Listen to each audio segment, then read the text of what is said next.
galera, sextou aqui na hora do Enem, porque nós estamos chegando na área no Dia da Compreensão Mundial. O que significa essa data?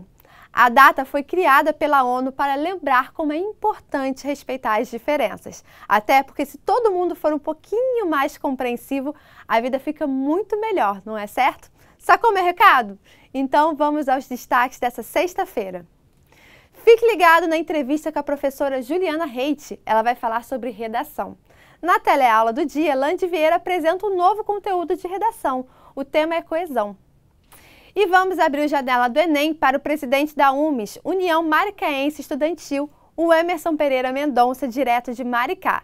Vamos juntos, pessoal, com força, fé e mais compreensão, porque está na sua hora, a hora do Enem. E no bate-papo de hoje, minha convidada é a professora de redação Juliana Reite. Tudo bem, Juliana? Bem-vinda à hora do Enem! Obrigada, é um prazer estar aqui com vocês. Esse estúdio que eu conheço presencialmente, já fiz alguns programas nele, é sempre um prazer voltar à hora do Enem. Prazer ter você aqui conosco novamente para dar dicas muito importantes sobre esse tema, né? Redação. O que você pode falar sobre isso, professora? Primeiro, sempre é importante que o aluno e a aluna entenda que o Enem sempre vai trazer um problema na sua frase-tema. O Enem é uma prova que pede para vocês uma proposta de intervenção, então não tem como a gente dar uma proposta de intervenção se não for para algo que seja negativo. Então, ainda que a frase-tema tenha algum aspecto positivo nela, ou seja, ainda que você não consiga identificar de imediato que tem um problema ali inerente à frase-tema, como efeitos da lei seca, foi um tema que o tema de 2013, que os alunos e as alunas tiveram alguma dificuldade, o poder de transformação da leitura lá atrás, de 2006, também foi um tema em que as pessoas também tiveram ali uma certa dificuldade de identificar o problema. É sempre importante que a gente identifique o problema que está ali inerente à frase-tema que está sendo apresentada, porque é sobre esse problema que a gente vai precisar falar ao longo da redação e, consequentemente, é a partir desse problema e das causas discutidas que a gente vai precisar apresentar as propostas de intervenção. A minha segunda dica é, se teve dificuldade para identificar o problema da frase-tema ou até mesmo para entender melhor sobre a questão que está sendo trazida ali, não precisa ficar desesperado nem desesperada, é só dar aquela respirada, né? Porque quando a gente senta para fazer a prova, a gente está mesmo bastante ali, né, no momento de tensão, e façam a leitura do texto de apoio, né? Eu sempre digo que o texto de apoio no Enem é um baita apoio, né? Se você, de repente, se deparou com uma frase-tema que, puxa, não discuti isso ao longo da minha preparação, não sei muito o que eu vou falar, o Enem vai te explicar, né? No ano de 2018, ele explicou a questão dos algoritmos, por exemplo. Ele, agora, nessas últimas edições, ele explicou a palavra, nessa última edição, né? O estigma em relação às doenças mentais, ele explicou o que era estigma.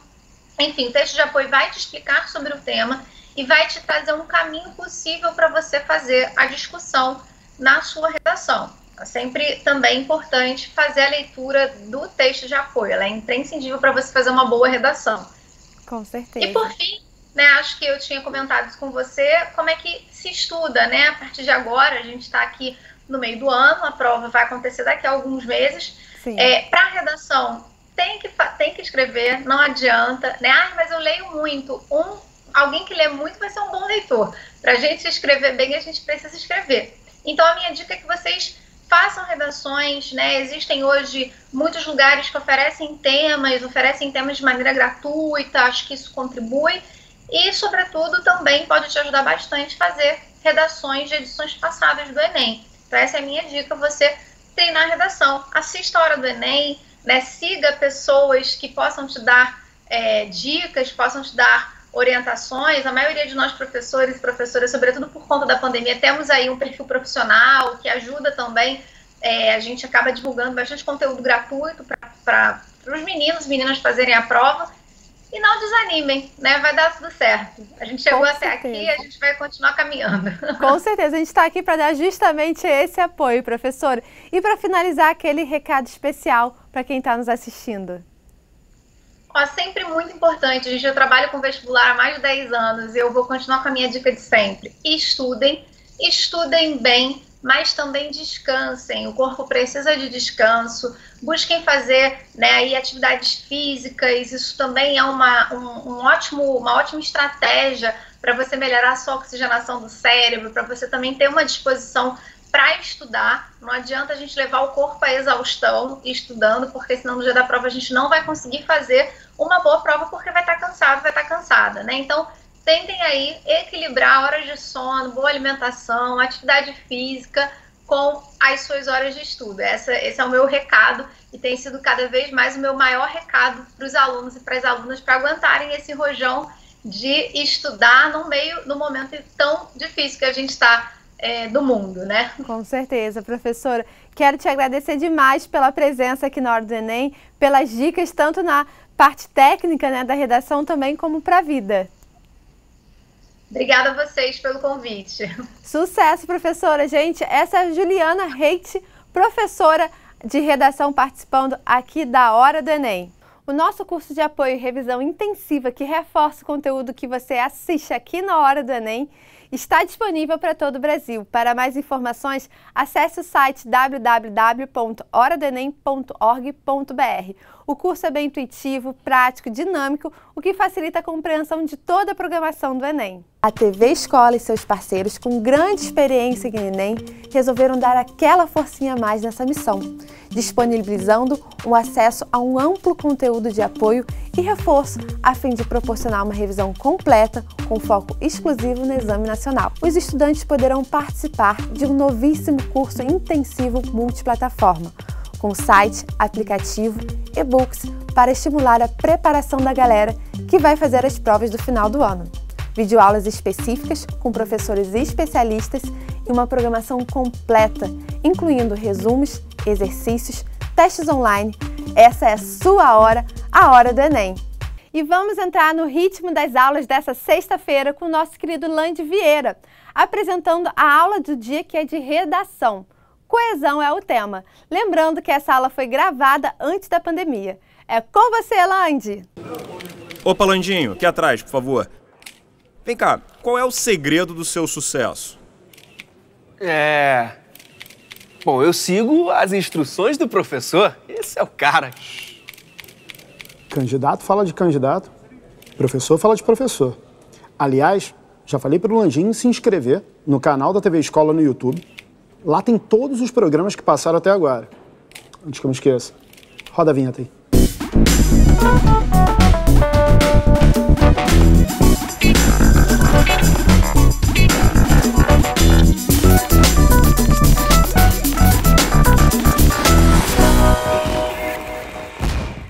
Hora do Enem no ar! E hoje a gente continua te preparando para a redação. Vamos falar de um elemento do texto que pode até soar meio vago, mas te garanto que não é. Eu tô falando da coesão, isso mesmo, coesão, fundamental para a engenharia do texto. Tô certo, professor Rafael Torres? Mais do que certo, Lange. Fala aí. Tudo bem? Tudo bom? Obrigado. Tudo bem. Bom, professor, a gente está falando que é essencial para a engenharia. Por que coesão é tão importante? Vamos pegar uma palavra como engenharia, como é que você colocou, para entender mais ou menos o papel da coesão. Na verdade, o que eu tenho dentro do texto é uma estrutura física, né, feita pelas palavras, pelo discurso, e a coesão, como o próprio nome engenharia sugere, vai ajudar a estabelecer ligações, digamos assim, entre as partes desse texto. Bom, coesão é tão importante que a gente até falou dela no programa 235. Foi verdade. Bora dar uma olhada? Vamos lá. Roda aí!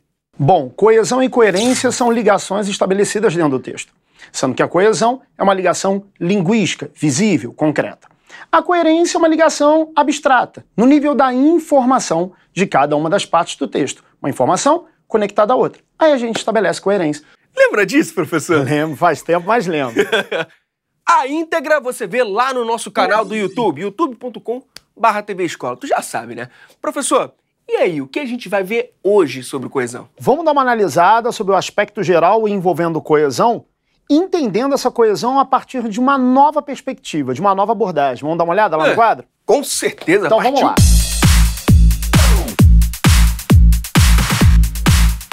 Um linguista russo chamado Roman Jakobson desenvolveu uma teoria muito interessante, que é a teoria da comunicação. Ele conseguiu elencar 6 elementos que fazem com que esse processo comunicativo aconteça. Você que está acompanhando agora deve estar se perguntando, tá, mas é redação? Tá, mas a redação também é um processo comunicativo. Então vamos partir dessa definição para que a gente possa chegar à conclusão do que a coesão tem a ver com isso. Vamos pensar em redação. Todo processo comunicativo tem um ponto de origem, ao qual a gente dá o nome técnico de emissor. Numa situação de redação, por exemplo, quem é o emissor? Eu, É, o candidato. o candidato. Esse candidato está produzindo a redação para um receptor, que no caso é A banca. a banca, o avaliador. Esse texto conta com uma informação, ou um conjunto de informações, Sim. que a gente chama de referente, ou em alguns lugares também conhecido como contexto. Esse referente, essa informação, precisa assumir uma forma para que seja compreendida. Essa forma a gente chama de mensagem. Então, referente, conteúdo, mensagem, a forma. Para que essa forma seja estabelecida de maneira plena, existe a necessidade de se usar um conjunto de sinais que tanto o emissor quanto o receptor conheçam. Sinais esses que juntos representam o que a gente chama de código. E ainda preciso de um meio físico para deslocar essa informação, mediante essa mensagem, entre emissor e receptor. A esse meio físico a gente chama de canal, no caso da redação, a folha de papel. Parando para pensar na redação sob esse panorama aqui.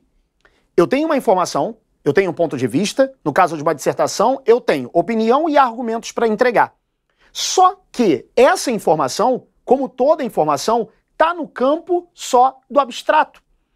Quando eu faço essa informação assumir uma forma, eu torno isso compreensível para o receptor.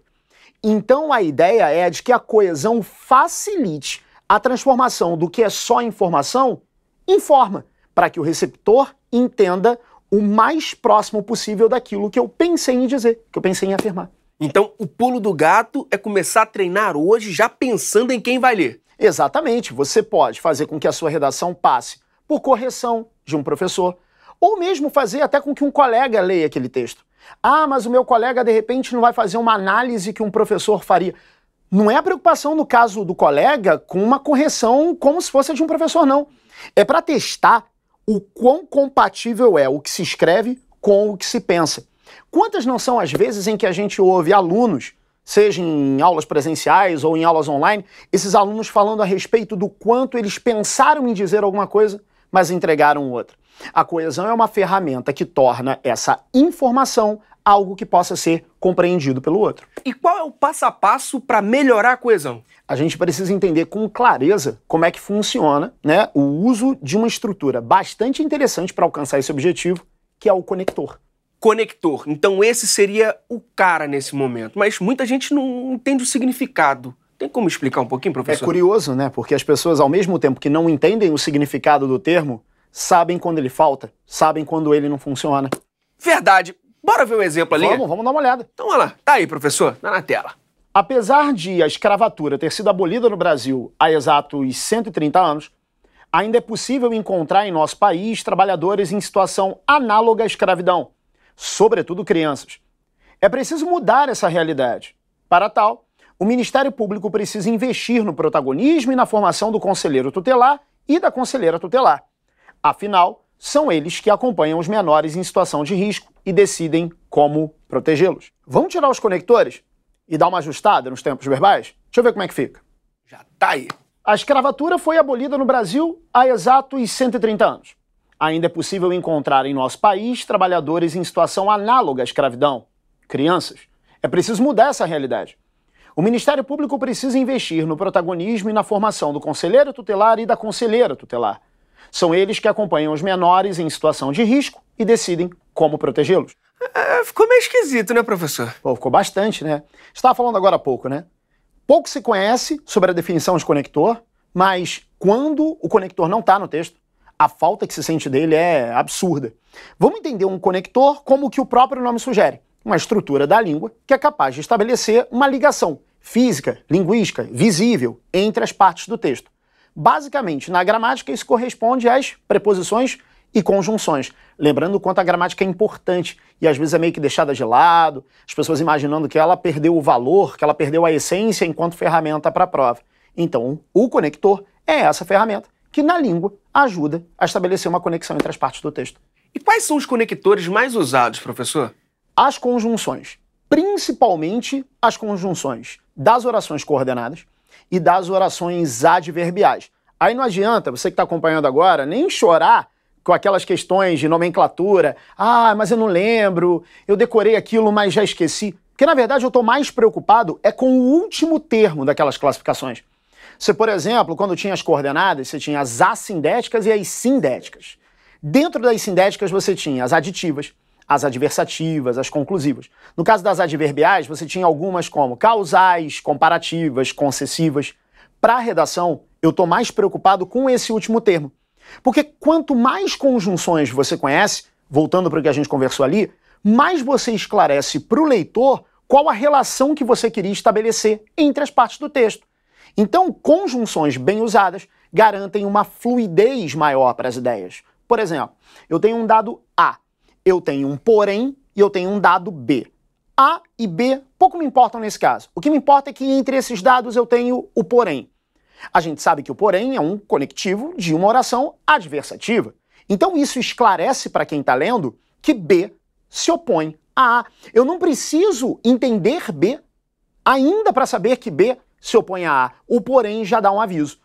Então o conectivo ele funciona como uma espécie de orientador do que está por vir, facilitando a vida do avaliador. Então o ideal é que as conjunções apareçam, inclusive, em grande quantidade bem usadas, a fim de, lógico, melhorar a fluidez do texto. E não é à toa que a coesão influi na pontuação, né? Tá lá na competência 4. Bora dar uma relembrada, professor? Não só influi, como também acaba compondo praticamente um critério sozinho. A competência 4, ela não fala a palavra coesão, né? Ela fala em mecanismos linguísticos, mas na prática acaba sendo exatamente o que define o quanto se tira nessa competência 4. Então o candidato que tem a coesão dominada, e é curioso isso, acaba na verdade fortalecendo inclusive outros critérios dentro da própria correção. Acabei de falar, né? Uma conjunção estabelecendo uma fluidez maior para o texto. Então você pensa, se flui o texto, fluem as ideias. Isso facilita a argumentação. Então o texto como um todo acaba ganhando. Quando a forma é clara, a ideia tende a ser também. Agora, lá no Enem, professor, os candidatos precisam pensar nos conectores desde o rascunho? O texto dissertativo ele é feito de vários objetivos. Posicionamento, argumentação, intervenção. Eu acredito que a conjunção seja uma consequência natural, assim como a coesão como um todo, desses objetivos, dessas ideias. Por exemplo, você está defendendo um ponto de vista. Defender um ponto de vista pode ser passar por algo que causa aquele cenário negativo, depreciado, normalmente que é a situação problema que o Enem traz. Então, para pensar. Se o seu argumento é uma explicação sobre aquele cenário, você já automaticamente tem ferramentas, que são as conjunções, para estabelecer essa relação. Lembra do A, porém B? Se eu sei que B vai explicar A, eu estou no bolso com o meu pois, eu estou no meu bolso com o meu porquê, a fim de esclarecer essa relação. Não é que a causa deixe de ser causa ou a explicação deixe de ser explicação porque você não colocou a conjunção.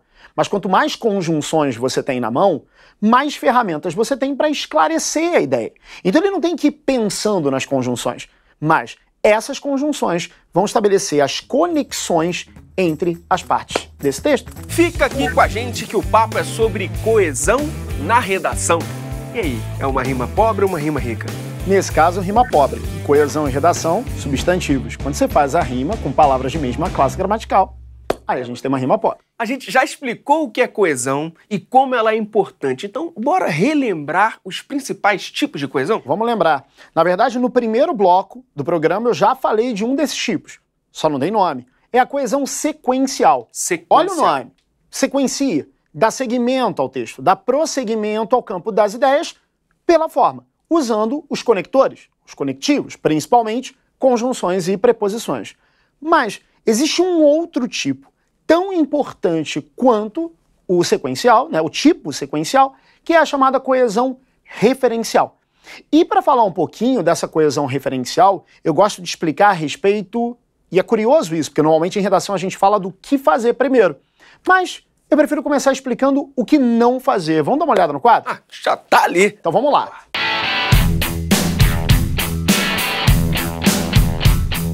Dá uma olhada nessa frase aqui. Como eram bons aqueles tempos. Eu quero que você preste atenção ao aqueles e me diz uma coisa. Para que tempos eu estou apontando? Aqueles... quais? Você faz ideia? Não. Eu não faço a menor ideia. Você que está me acompanhando agora, provavelmente também não faz. Sabe por quê?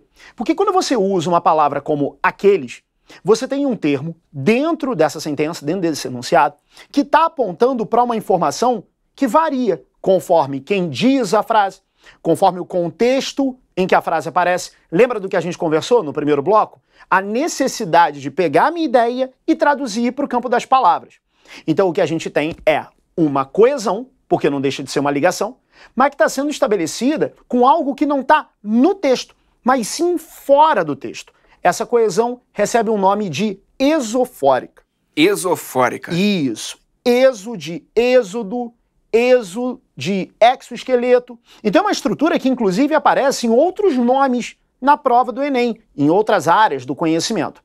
Essa coesão exofórica é extremamente nociva, porque como a gente acabou de conversar, se eu dependo de um referencial que o texto não entregou, lembra do primeiro bloco, como é que o avaliador vai ter a noção daquilo a que eu me referi com precisão?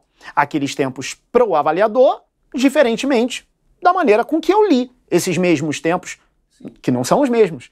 São tempos de um e tempos do outro. Essa coesão exofórica para a redação é muito nociva, é muito ruim. É boa para conversa, talvez? É boa para uma série de outros processos comunicativos. Porque, por exemplo, se eu falasse como eram bons aqueles tempos, eu teria que apontar para alguma coisa que se refira a esses tempos aqui, dos quais eu falei. Mas que num texto escrito não é o caso.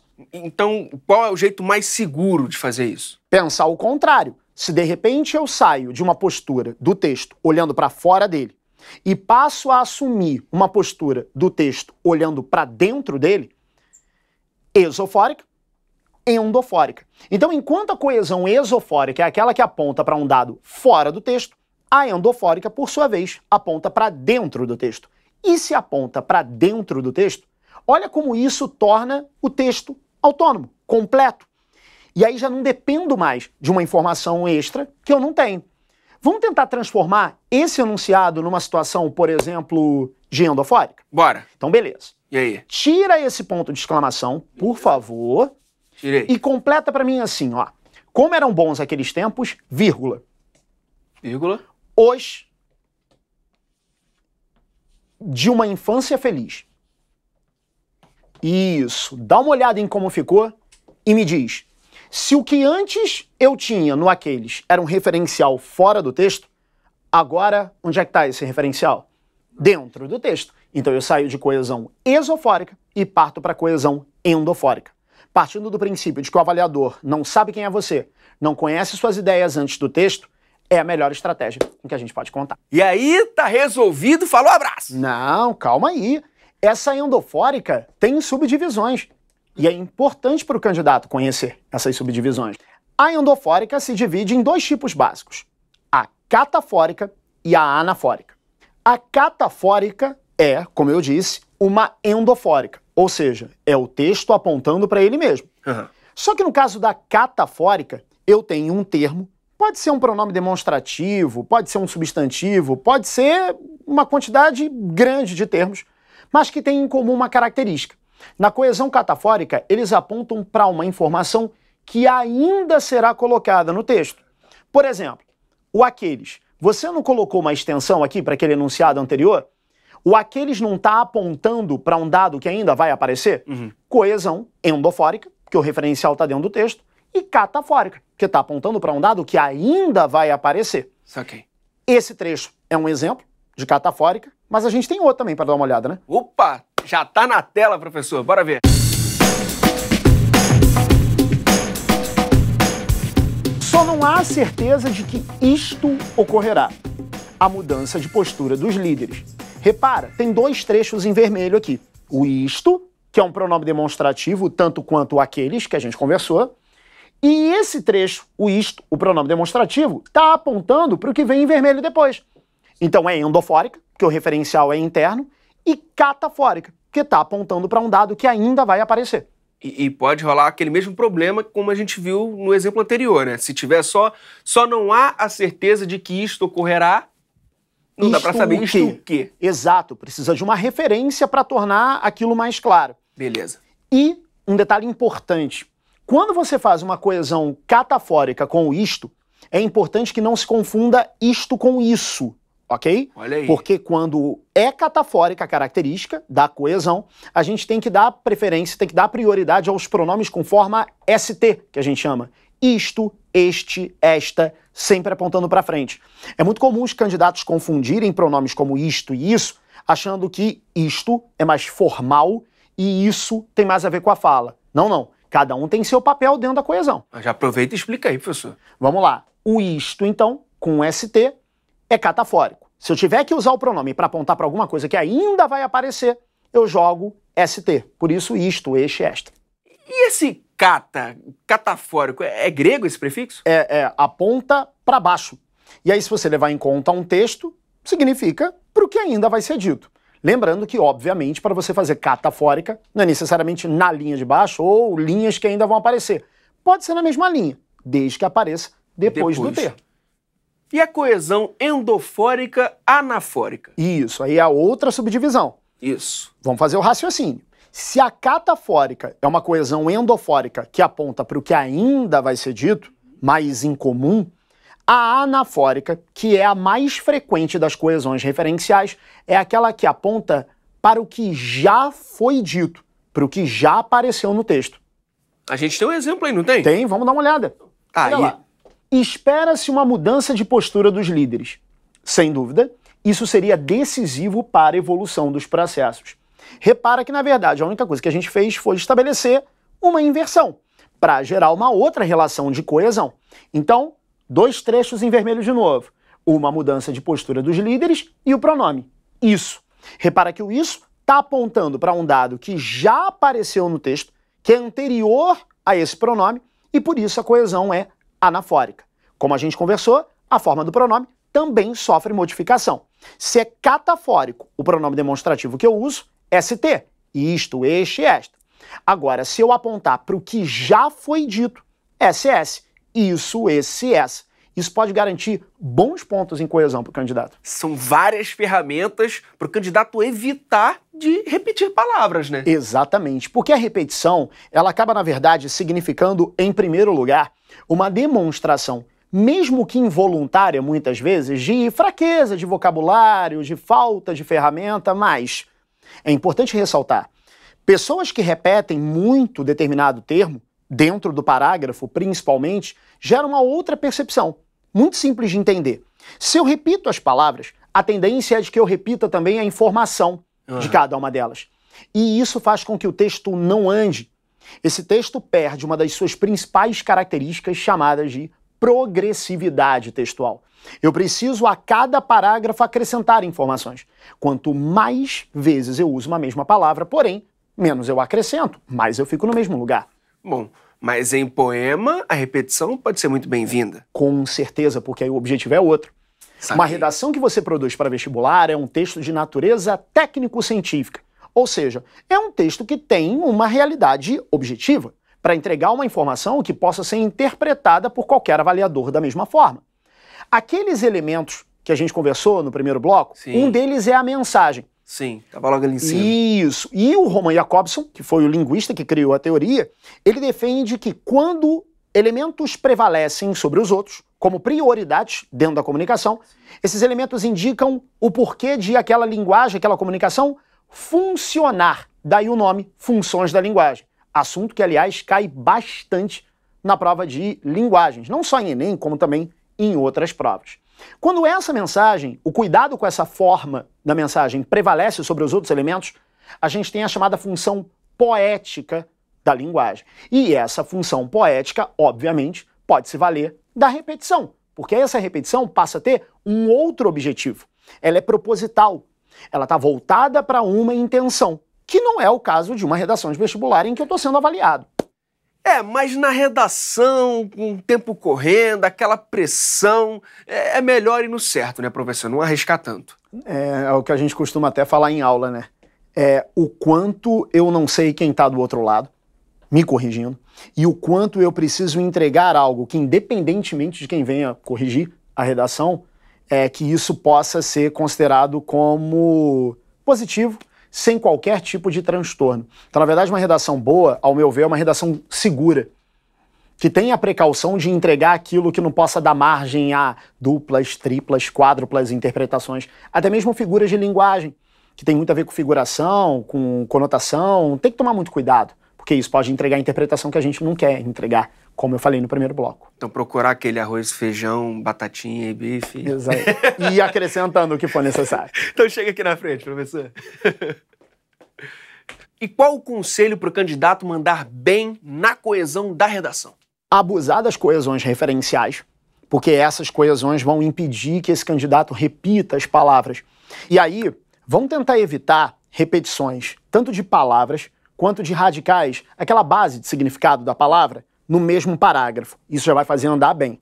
Além disso, abusar das conjunções bem aplicadas e lembrando, se for referencial, sempre para dentro do texto. Evite qualquer referência externa a ele, beleza? E no Janela do Enem de hoje, um convidado muito especial, direto de Maricá, é o Emerson. Tudo bem, Emerson? Bem-vindo! E aí, tudo bom? Boa tarde, pessoal. Boa tarde, boa tarde. Bom, primeiro obrigado pelo convite. Obrigada a você pela presença. Eu queria que você se apresentasse, porque você começou o movimento estudantil desde cedo. Isso. Eu já venho travando nessa luta já tem um tempo, né? Eu me chamo Emerson, tenho 22 anos, sou oriundo do movimento estudantil, né? Comecei a trabalhar essa luta pela educação com 12 anos, como aquele grêmiozinho da quinta série, sexta série, e estou aí até hoje lutando pela educação digna e de qualidade. E hoje estou como presidente da União Maricaense dos Estudantes, que é o movimento estudantil que mais vem crescendo aqui na nossa cidade, e vem dia a dia lutando pela educação digna e de qualidade. Com certeza. Agora eu queria que você falasse um pouquinho de o que vocês fizeram nesse período de pandemia, porque você juntou vários alunos. Você tem cerca de 800 alunos aí junto com vocês. Isso. Então, a gente tem que se reinventar um pouco, né, por conta dessa pandemia. Eu acho que não só a gente, mas em diversos setores, todo mundo teve que se reinventar um pouco, né?